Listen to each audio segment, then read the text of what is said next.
Waalaikumsalam warahmatullahi wabarakatuh. Waalaikumsalam warahmatullahi wabarakatuh. Alhamdulillah, salatu wassalamu ala Rasulillah. Sebelum kita mulai pertemuan kita ini, mari sama-sama kita baca doa, serahkan diri pada Allah. Semoga Allah memberikan ilmunya, rahmatnya, kasih sayangnya, agar apa yang kita pelajari ini menjadi bekal, menjadi jalan menuju ridhonya, insyaallah.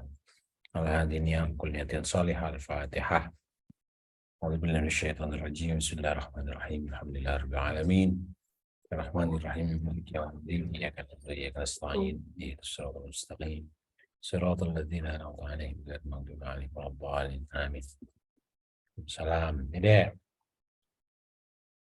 Saya agak demam ini sebenarnya. Dari kehujanan. Baik, kita masuk ke materi yang berkenaan dengan relasi ya. Jadi untuk mengetahui hubungan antara satu sebab dengan akibatnya itu diperlukan satu proses di mana kita mengukur satu instrumen atau satu alat ukur agar dapat dihitung kevalidannya atau kebenarannya, keabsahannya, dan tingkat ketetapannya, kekonsistensiannya berupa validitas dan reliabilitas. Baik, ini adalah tingkat pengukuran terhadap kebaikan atau kebenaran, disebut dengan goodness ya. Goodness dari satu alat ukur. Alat ukur itu disebut dalam sebuah penelitian disebut dengan instrumen. Terdapat dua, yang pertama reliabilitas, yang kedua validitas. Reliabilitas itu ada dua, yang pertama stabilitas, yang kedua konsistensi. Stabil itu artinya dia tidak berubah. Ya. Sementara konsistensi itu mirip juga dengan stabil, tapi konsistensi lebih kepada progres. Ya. Kalau stabil bisa jadi statik, diam. Tapi kalau konsistensi dia dynamic, dia bergerak. Dalam stabilitas terdapat dua, ada test retest reliability. Jadi setelah dites, di-retest lagi, di 2 kali uji coba. Ada juga parallel form reliability. Jadi reliabilitas yang dilakukan secara paralel, secara tersusun ya, berperingkat. Adapun reliabilitas konsistensi itu ada dua juga. Yang pertama inter-item consistency reliability. Jadi konsistensinya itu dihubung-hubungkan antar poin-poin antar item-item. Yang kedua split half, jadi dibagi dua. Jadi kalau soal instrumennya ada 10, dibagi dua, yang genap 5, yang ganjil 5. Nah, kira-kira begitu. Itu cara mengukur reliabilitas atau mengukur keajegan ya, kekonsistensian, kestabilan dari satu alat ukur, dari satu instrumen. Nah, yang kedua validitas. Validitas itu ada dua. Yang pertama internal, yang kedua eksternal. Kalau eksternal kita tinggal nanya berupa triangulasi, bertanya dengan pihak lain atau pihak outsider, bagaimana apakah alat ini valid, benar, sah atau tidak gitu ya. Nah, kalau internal ini ada 3. Yang pertama validitas isi, yang kedua validitas kriteria, yang ketiga validitas konstruk atau konstruksi. Mari kita lihat validitas isi, yaitu validitas muka di sini sebenarnya ya. Kemudian validitas kriteria itu ada 2, validitas prediktif dan validitas concurrent. Concurrent itu bersamaan, secara bersamaan ya concurrent. Kalau prediktif itu yang tentunya yang diprediksi. Nah, ada juga validitas konstruk, itu dibagi 2. Konstruk itu bangunan ya, bangunan kebenaran suatu alat ukur itu ada 2 macam. Yang pertama konvergen, yang kedua diskriminan. Nah, kelihatannya tadi diskriminan. Sampai sini paham? Tentu tidak. Paham tidak? Ada pertanyaan? Tidak juga ada pertanyaan. Tapi secara umum dalam mengukur satu kebenaran keabsahan suatu alat ukur itu harus diuji dua hal ini, diuji validitasnya dan diuji reliabilitasnya. Baik, lebih dalam lagi saya akan menerangkan tentang apa itu validitas. Dari kata validity yang memiliki arti ketepatan atau kecermatan, ya. Valid atau sahih bila alat ukur itu benar-benar mengukur apa yang hendak diukur, ya. Jadi kalau mengukur sesuatu harus dengan ukurannya, gitu. Jadi jangan mengukur asam garam atau asam asinnya barang itu dengan dilihat, nggak bisa, harus dirasakan, harus dijilat. Oh ini asin, oh ini manis. Nah itu cara ngukurnya, jangan dilihat aja terus bilang manis nih, nggak bisa, harus diukur benar-benar. Contoh, meteran digunakan untuk mengukur panjang, timbangan digunakan untuk mengukur berat, dan literan digunakan untuk mengukur volume. Ya, ini contohnya. Jadi valid. Kemudian macam-macam validitas tadi ya, ada dua. Validitas internal, ada validitas eksternal, dalam dan luar. Yang dua itu validitas isi dan konstruksi. Praktiknya ada tiga, ada isi, ada konstruksi, ada kriterium. Atau apa tadi? Konstruk, kriterium, isi, ya. Ya kan? Kriteria, konstruksi, dan isi. Nah, kita akan lebih kepada isi dan konstruksi, nanti kita lihat ya. Validitas isi, tingkat representativitas isi atau substansi pengukuran terhadap konsep variabel sebagaimana dirumuskan dalam definisi operasional. Ini jelas nih. Jadi gini contohnya.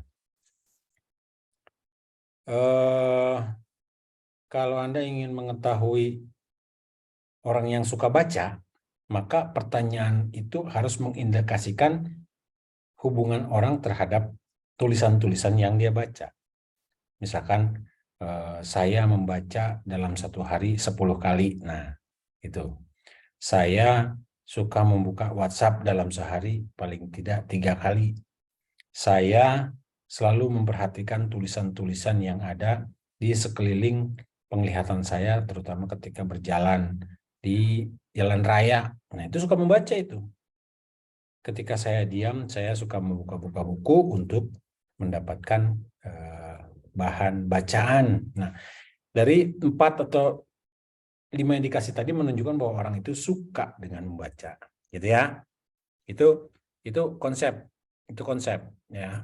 Konsep tentang sukanya orang membaca. Kalau di sini contohnya alat ukur berupa pertanyaan kuesioner, maka kalimat pertanyaan itu mewakili substansi apa yang hendak diukur. Tadi ya, validitas isi itu adalah mengukur substansi, mengukur isi daripada suatu kerangka konseptual atau konsep variabel. Contoh, mengukur tingkat pengetahuan ibu mengenai gizi balita, bukan gizi orang dewasa, ya. Jadi tingkat pengetahuan ibu itu harus dihubungkan dengan gizi balita, bukan gizi orang dewasa. Nah, contoh lain ya, itu agak sulit nanti. Bila seorang mahasiswa ketika tes masuk mendapat nilai tinggi, kemudian selama mengikuti kuliah sampai dengan tamat, ternyata lancar dan mudah dengan nilai yang bagus, maka alat ukur berupa tes ujian masuk perguruan tinggi memiliki validitas prediksi yang handal. Nah, ini validitas prediktif ya. Tadi prediktif ada di bawah validitas konstruk ya. Bila analisis tes korelasi kuat berarti validitas kriterium tinggi dan sebaliknya. Nah, ini yang kedua, validitas kriteria ya. Ada kriteria, ada prediktif ya. Jadi adanya sebab dan akibat, adanya proses proses kausalitas itu, hubungan itu memang nyata adanya ketika alat yang digunakan itu benar, valid. Nah, gitu. Nah, ini sekarang validitas muka. Berkaitan dengan pengukuran atribut yang konkret tanpa membuat suatu inferensi atau suatu kesimpulan. Jadi, yang kelihatannya saja validitas. Gitu. Jadi tidak mengira-ngira, tidak membuat prediksi-prediksi, tidak membuat generalisasi, kesimpulan-kesimpulan, tidak. Bila berkaitan dengan para ahli, seseorang peneliti membuat alat ukur untuk mengukur skala, contohnya perilaku pembuang sampah padat yang sehat kemudian dikonsulkan pada ahli perilaku sehat berkaitan dengan kesehatan lingkungan. Nah, ini contoh daripada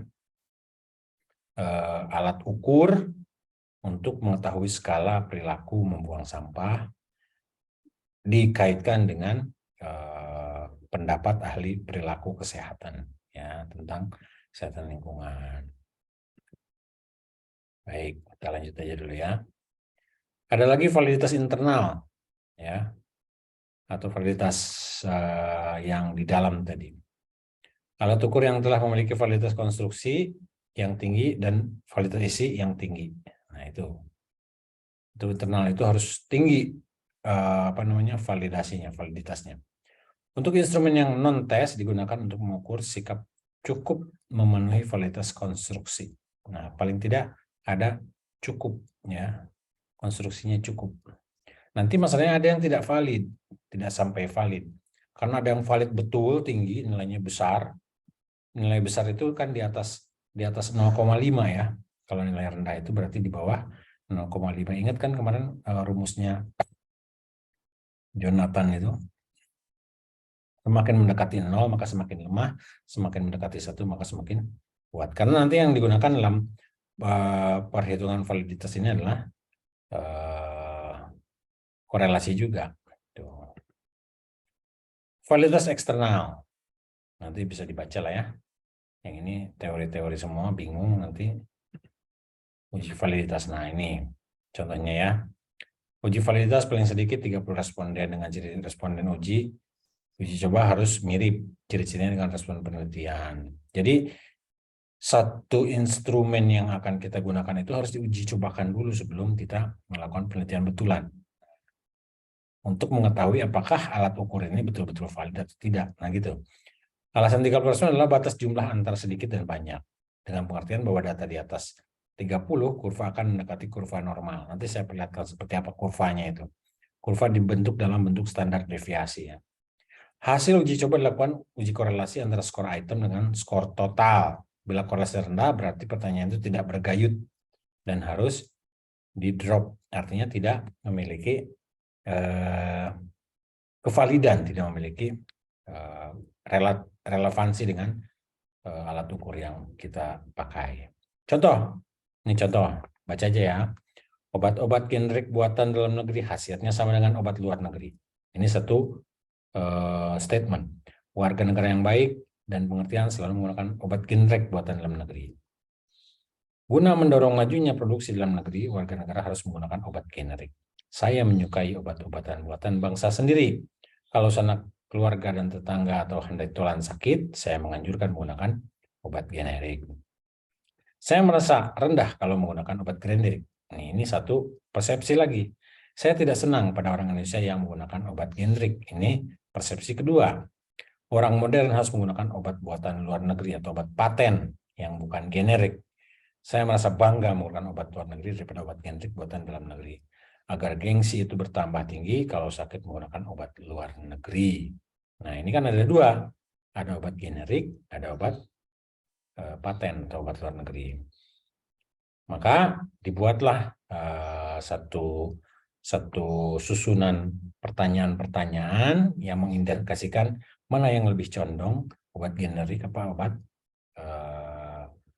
paten luar negeri. Dibuat dengan menggunakan skala 5, namanya Likert ya, skala Likert. Nanti silakan dibaca apa itu skala Likert. Jadi biasanya A, B, C membuat sebuah pernyataan, saya suka menggunakan obat generik, sangat setuju, setuju, ragu, tidak setuju, sangat tidak setuju, A, B, C, D. Ini hurufnya, tapi skornya adalah 1, 2, 3, 4, 5. Ya. Bisa dibalik, yang setuju itu 5 dan tidak setuju itu 1. Atau sebaliknya, bisa jadi yang sangat setuju itu 1, tidak setuju 5. Kalau soalnya berupa soal negatif. Ya, soalnya berupa soal negatif, soal kebalikan. Misalkan, saya kurang suka dengan obat generik. Tetap ABC-nya seperti ini, tapi jawabannya sangat tidak setujunya menjadi 5. Nah, itu kebalikannya. Pertanyaan negatif dengan menggunakan kalimat negatif. kalimat tidak, saya tidak suka gitu ya. Nah, kita bicara sekarang tentang data. Data yang akan diambil melalui instrumen atau alat ukur. Data terbagi dua, data kualitatif dan data kuantitatif. Data kualitatif bukan angka tentu, seperti jenis pekerjaan, besar dan kecil, suka dan tidak suka, pandai dan pokoknya sebuah kualitas ya, tingkat kepuasan, status pernikahan ya. Kalau data kuantitatif tentu dengan angka. Contohnya lama bekerja, jumlah gaji, usia, hasil ulangan, tanggal lahir dan sebagainya ya. Nah, data itu dari dua ini dulu kita pernah belajar tentang data nominal, ordinal, interval dan rasional. Nah, ya. Lanjut. Nah, dalam pengolahan data kita memiliki dua sistem. Yang pertama parametrik, yang kedua non-parametrik.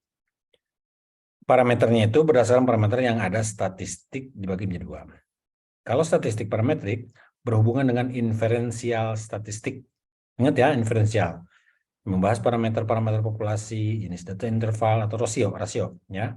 Interval dan rasional. Distribusi data normal dan mendekati normal. Jadi nanti ada uji normalitas untuk mengetahui statistik parametrik. Ada juga statistik non-parametrik. Dia tidak menggunakan inferensial statistik. Statistik inferensial, tidak menggunakan korelasi, tidak menggunakan regresi, tidak menggunakan uji T, tidak menggunakan uji Z, tidak ya. Tidak membahas parameter-parameter populasi, jadi tidak ada sampling, tidak ada signifikan tidak signifikan, berhubungan tidak berhubungan, perbedaan tidak perbedaan.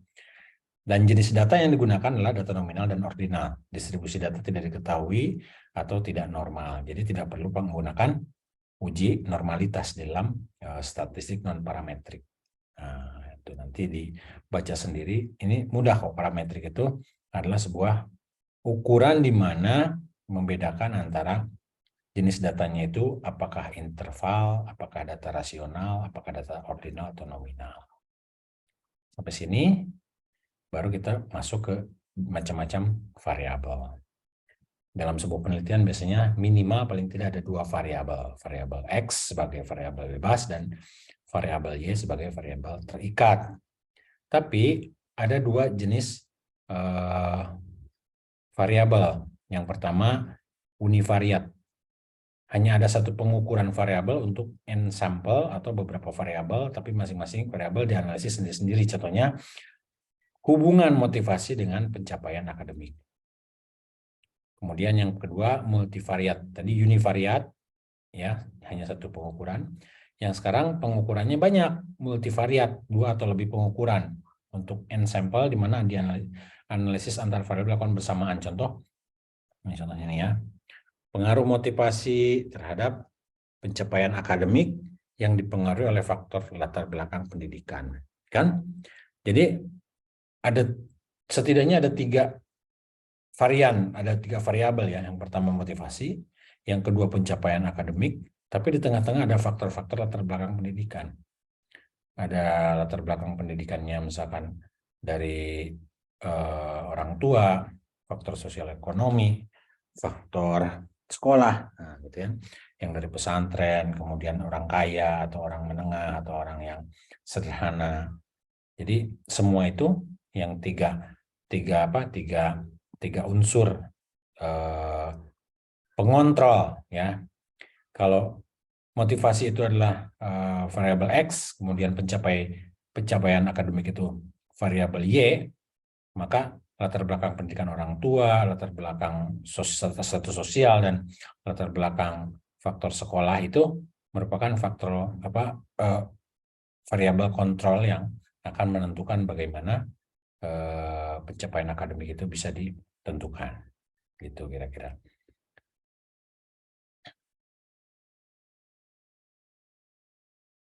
Sampai sini ada yang mau bertanya?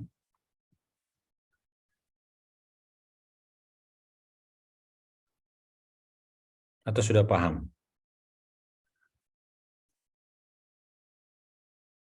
Halo? Belum Ustaz. Masih bingung. Iya, masih bingung Ustaz. Oke, kita lanjut lagi ya. Kita lanjut saja lagi. Oke. Saya selesaikan aja dulu ini biar nanti bisa dipahami parametrik, univariat. Sekarang kita mulai dengan pengolahan data. Masih poin kedua ya, pengolahan data. Kita harus tentukan dulu sebelum menentukan apakah ini parametrik atau non-parametrik, jenis data apa yang akan kita gunakan. Apakah data ordinal yang bertingkat 1, 2, 3, 4, atau nominal yang berharga, ya value, 1.000, 2.000, 1.000.000, 2.000.000, atau interval yang memiliki multifungsi, atau rasional yang memiliki perbandingan. Yang jelas interval dan rasional itu ada pada statistik parametrik nantinya. Artinya parametrik itu apa? Parametrik itu memerlukan sampling, parametrik itu bisa diadu, ya. Kayak contohnya tadi skala Likert, A itu 1, B itu 2, C itu 3, E itu 5 gitu ya. Itu parametrik. Ya, itu namanya parametrik. Kenapa? Karena menggunakan interval. Jadi kalau setuju itu 4, sangat setuju itu 5 gitu. Nah, kemudian kalau non parametrik itu kita menentukan jumlah variabelnya. Ada berapa? 1 atau 2 atau lebih. Kalau satu pengukuran ya, bukan satu variabel. Kalau satu pengukuran disebut dengan analisis univariat, kalau 2 atau lebih disebut dengan multivariat. Ini mah dihafal aja yang kayak gini mah. Kalau nanti ditanya. Nah, ini yang perlu saya sampaikan tentang SD, standar deviasi. Dalam sebuah perhitungan, satu populasi mesti bentuknya yang seperti ini. Distribusi normal artinya pendistribusiannya itu berupa keruncingan yang ekstrim di tengah, tidak ke kiri dan tidak ke kanan, ya. Kurva berbentuk bell, seperti ini bellnya, simetris terhadap sumbu-sumbu yang melalui nilai rata-rata. Di sini ada nilai rata-ratanya, ya. Di sini ada X plus S, X plus 2S, X plus 3S, di sini juga X negatif S, X plus 2S, sama kesininya juga. Jadi kalau istilahnya ini adalah status sosial, ini status sosial ya. Kalau Anda bayangkan ini sebuah status sosial, yang kaya itu sedikit di sini jumlahnya. Yang kaya mungkin 5 orang. Nah, sebentar lagi kita selesai. Mohon maaf Ustaz, kursornya nggak kelihatan Ustaz, jadi nggak tahu yang mana ditunjukinnya. Oh iya, kursornya nggak kelihatan ya? Oke, kalau gitu Iya, saya rubah nih. Ntar. Saya rubah pakai yang basic aja ya. Sebentar. Sebentar.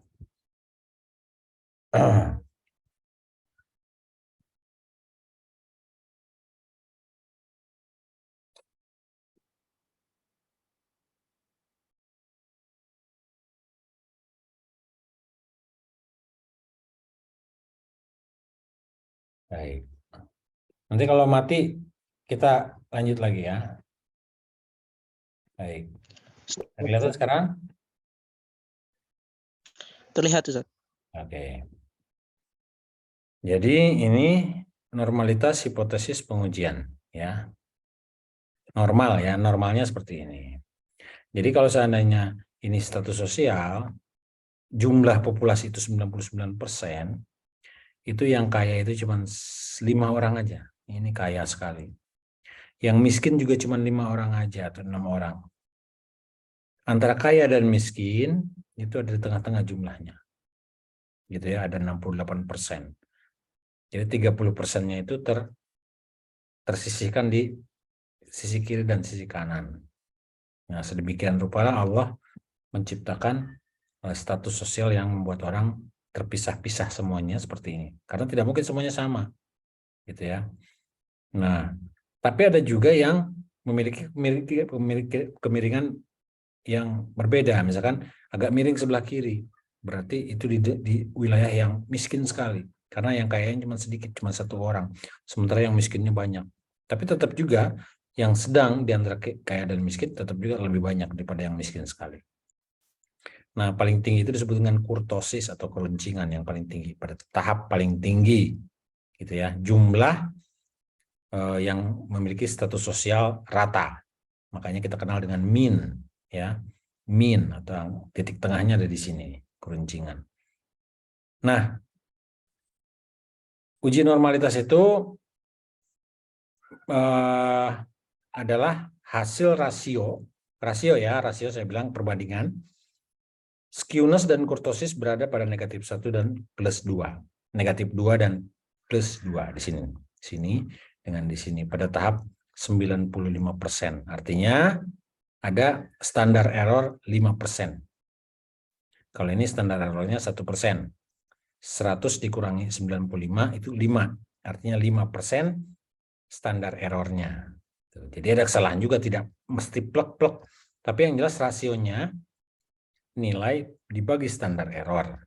Itu adalah sebuah normalitas. Jadi normal ini kalau seandainya 95% sudah mencapai perhitungan menyeluruh. Jika tidak distribusi normal, lakukan uji melalui non-parametrik menurut Wilcoxon, Mann-White, dan Tau Kendall. Gitu. Jadi mudah-mudahan teman-teman paham ya apa yang dimaksud dengan standar deviasi. Ini SD ya, ini standar deviasi. Artinya secara popularitas semestinya seperti ini. Kenapa seperti ini? Ini untuk mengukur seluruh soal yang dibuat dalam sebuah instrumen itu berbentuk seperti ini. Jadi ada yang susahnya sedikit, ada yang mudahnya sedikit, ada yang sedang-sedangnya itu jumlahnya banyak di sini di tengah. Itu maksudnya. Jadi konstruk daripada instrumen angket ya yang kita buat itu bentuknya bentuk yang normal gitu maksudnya itu. Oke, kita lanjut. Mari kita lihat contoh perhitungannya. Di sini ada contoh ya. Ini nomor soal. Ada 10 soal di sini ya. Soal nomor 1, nomor 4, nomor 2, nomor 3. Ini ada 10 soal yang namanya soal-soal angket. Dan ini responden.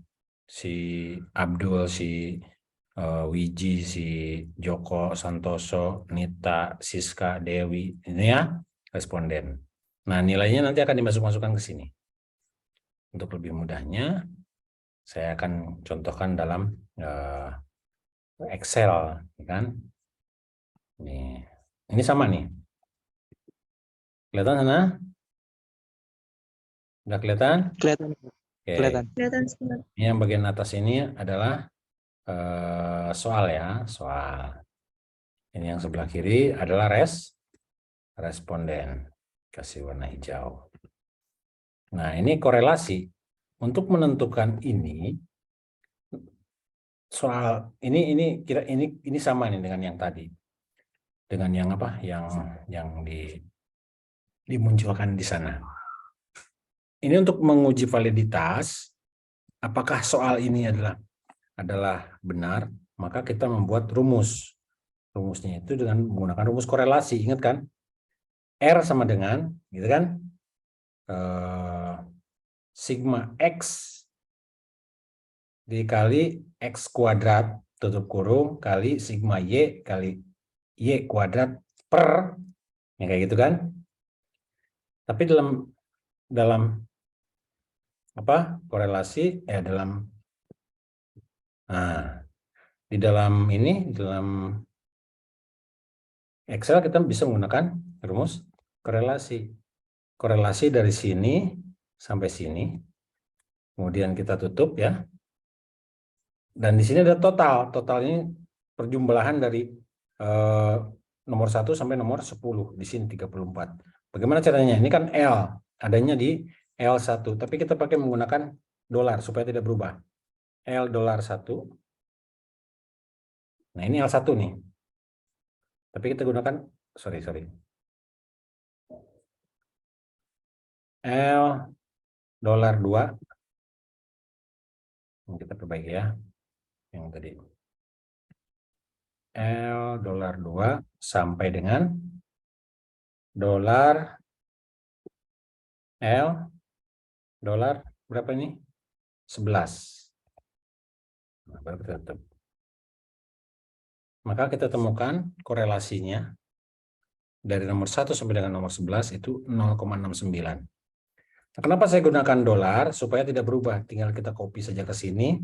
Maka dia tetap L2 sampai L11. L2 sini sampai L11 sini.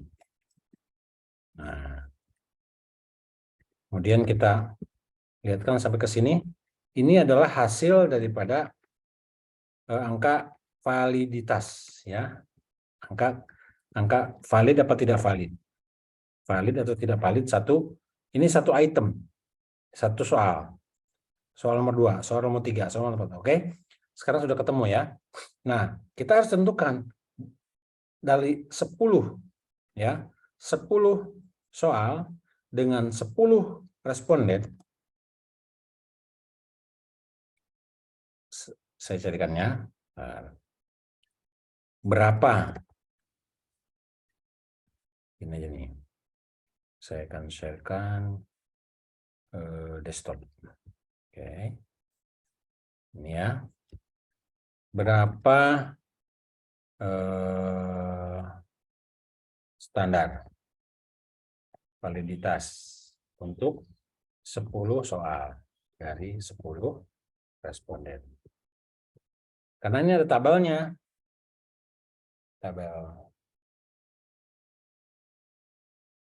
Nah, ada tabel. Namanya tabel korelasi. Tabel korelasi 10 soal.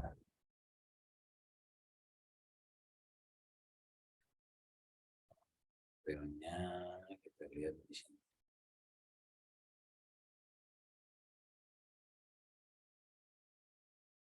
Kalau nggak salah, kalau 10 itu berapa ya? Korelasi Pearson. Tabel korelasi Pearson.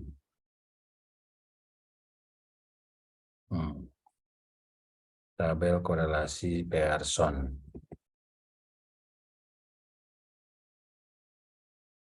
Mana sih? Bapak izin bertanya, Bapak. Ya, silakan. Sambil tanya aja. Ini kalau belajar begini ada bukunya nggak, Pak? Maksudnya biar kita lebih menguasai di luar itu, Pak. Kadang kita bingung nih, Pak. Ngeliat video juga kadang kurang terbantu.